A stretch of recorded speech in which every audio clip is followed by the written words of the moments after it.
Moins d'un an après son arrivée à la tête du gouvernement italien, Enrico Letta remet aujourd'hui sa démission.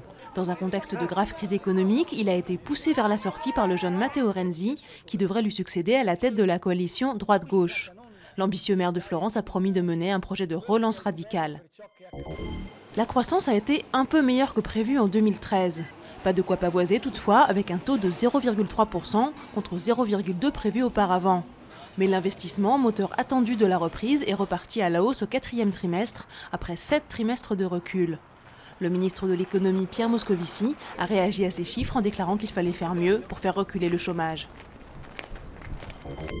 La Bretagne n'en finit pas d'être mouillée. 5 départements du nord-ouest sont placés en vigilance orange vent et vague submersion jusqu'à samedi matin.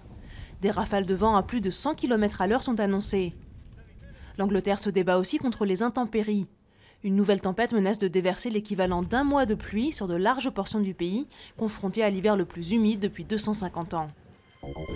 2 morts et 200 000 personnes évacuées sur l'île de Java, où le volcan Keloud est entré en éruption. 3 aéroports ont également dû être fermés dans cette région très densément peuplée. Un autre volcan indonésien, le Sinabung, est entré en éruption récemment, après 400 ans de sommeil, et a fait au moins 16 morts.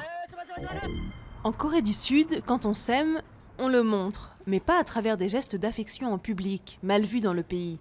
Non, les couples et surtout les jeunes mariés affichent leurs sentiments en s'habillant pareil.